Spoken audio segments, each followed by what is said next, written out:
YouTube, it's your boy Above Average Cody, finally coming back to you with a full-length Halo video for all you Halo fans out there, and it's a topic that I have not covered in what feels like forever, and that is the current state of Halo Infinite Ranked here. Nearly 4 years into the game. We're definitely over 3. I don't know if we've hit 4 yet, but I used to do this video quite often to kind of discuss the layout and just what the heck is going on in the Ranked Arena, which of course is the playlist where I spend 99% of my time here on Halo Infinite, because there's some things that really impress me at this point in the game's lifespan, and there's some things that severely disappoint me. And first off, I gotta talk about wait times. This is probably the best topic to cover. Either you're playing the game and you want to know what it's like for me and my wait times, or you haven't been on the game in a while and you're curious if there's even enough players to still field a ranked lobby. And this is where I'm kind of both impressed and also disappointed. Where I'm really impressed is if you play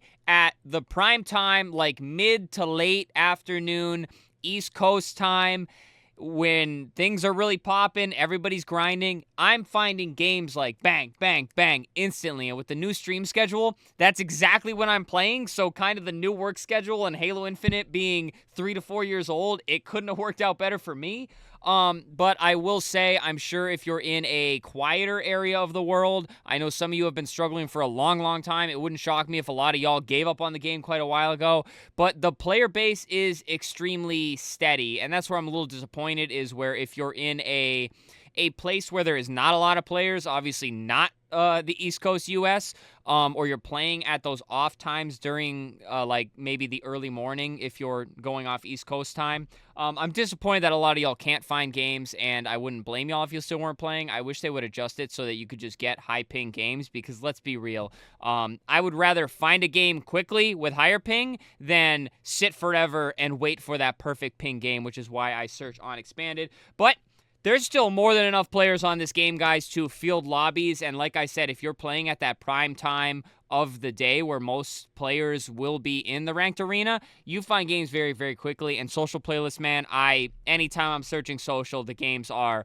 pretty much immediate. So that's a pretty strong thing to be able to say about Halo Infinite here. Now, I want to talk about more the gameplay in the ranked arena post the update. I'm obviously talking about the reduced strafe acceleration speed, and the momentum slowdown, and a lot of the movement changes, because when it came out, a lot of people were like, oh my goodness, the game feels like it's at a snail's pace. I'm running around in quicksand. You really don't notice it too much. I will say I really love the changes. I did a video covering the changes like immediately after they happened, but I really like how the ranked arena plays now. The 1v1s aren't these like left, right, as at the speed of light fest where people are just trying to hit and miss as many bullets as possible, and that just felt a little crazy. You don't see nearly as much jiggle peeking. If you're going to peek out of cover and put in some damage, you have to be much more methodical about it, and I think that's a massive W, especially for watching the pros play, because it just makes it look and feel a lot more like Halo, while also being a fast enough pace where it's not really like watching paint dry. No offense to the older Halo pace of play, but in terms of the actual gameplay, you don't, at least I don't really notice it, except for when I'm trying to get somewhere very quickly. You can't just beeline and sprint or slide to, say, your team that needs help securing the oddball or something, or you're trying to block a spawn.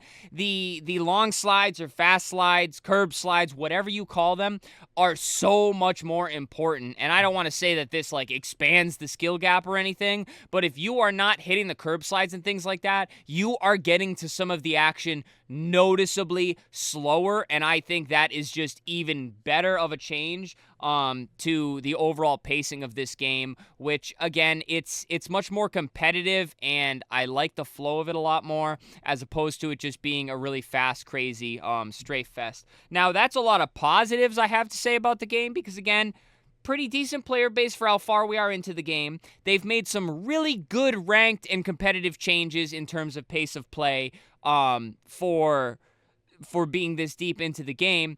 And now the map pool we're still playing the same, I believe it's 3 oddball maps. It gets very sickening. I feel like the overall map rotation and map balancing is all over the place. I'll play the new map Origin 3 times in one night, and then I won't see it the rest of the week. I think me and Bandos played 3 oddball live fires last night, which when you play 10 games, that is insane with, granted, there's not a lot of map mode combos, but it's like, come on, man. Three oddballs on the same map is insane for one little 2-hour play session. So the map selection it still leaves a lot more to be desired for, and some of the maps are pretty, they're just not the most enjoyable maps, in my opinion, but I'm sure some people feel a little bit differently, and that's why they're still in the rotation. So I'm still begging for a lot of the old maps, be it Catalyst, CTF specifically, Bazaar, CTF, maybe even try Oddball on something.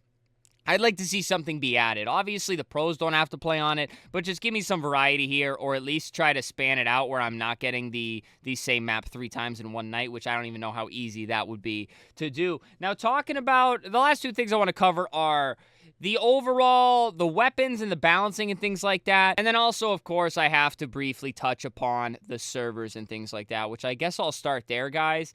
And the servers feel about as consistent as ever. I mean, 25 ping for me feels great, 40 ping feels like trash, 60 ping feels average. I mean, it's very weird, but that's just how it is for me. You ask the next guy, I'm sure they have a completely different experience on completely different pings, and it's just all over the place. Some games I can't hit the broadside of a barn. Some games I'm lighting it up at 70% accuracy. Whether or not it's a skill issue, whether or not it's the servers, I don't know. I'll let you guys figure that out in the comments, but I'm not going to say it's really improved at all in the last year or so whenever I maybe last did a video like this. Now, finally, the weapons and balancing actually feel really, really good. I'm sorry for all you people who missed the BR as the starting weapon, but the Bandit just works better for this game, and just how the servers are and everything, I just feel like a single fire weapon just works so much better, and they balanced out a lot of the other sandbox weapons, and it actually feels pretty good. You know, you aren't prioritizing picking up an assault rifle so that you can dunk on somebody with the Bandit like some people were doing with the mag dumping the AR. The plasma pistol seems to miss a lot more than it hits nowadays, but it's to the point where it's like it's worth picking up so you have something in the pocket, but it's not so much that you're prioritizing it so that you can dunk on everybody with the Bandit. And it's really nice how the BR is now spawning in a lot of bases and the corners on a lot of these maps, so it gives you a slight advantage in some of these ranged fights, but also some people are so cracked with the Bandit that you don't have much of an advantage, and this is kind of the balancing we've been looking for a really, really long time,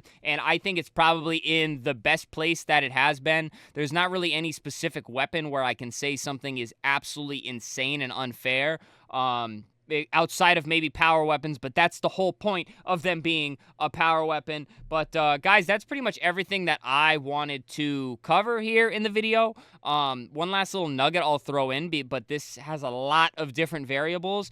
It feels like ranked is harder to get to where you were a year or 2 years ago, if that makes sense. So let's say, in my case, I'm Diamond 5 1.5 years ago, right? Nowadays, I'm struggling a little bit around D2, D3, and I'm able to grind up to that D4, D5 range, but it takes a lot more work than it used to. Whether or not that is player base, whether or not that is some form of adjustment to the rank system, your guess is as good as mine, but the ranks, if you haven't played in a while and you want to get on and be placed and try to get to where you were, I do think it'll take a little bit more work than it did, and that's not just because you haven't played the game, but take it from somebody that's been playing nonstop. I feel that way also, but hey, maybe it's just a skill issue. But alrighty, guys, that's the current state of Halo Infinite ranked here in 2025, at least from my personal point of view. If you guys have any different opinions on it, please share it down below in the comments. But outside that, guys, subscribe to the channel. We have been grinding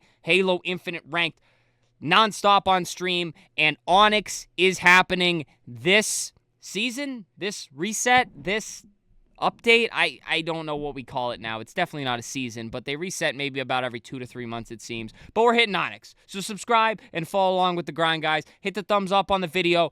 Channel memberships and super thanks. We're building a new streaming PC. We're moving into a new stream room soon. If you want to support monetarily with that endeavor, feel free to, but please don't feel like you have to. But alrighty, guys, that does it for me. This was way longer than I wanted to be, but I'm happy to be back and actually recording a full-length video for y'all. So, guys, stay happy, stay healthy, and stay tuned for the next one.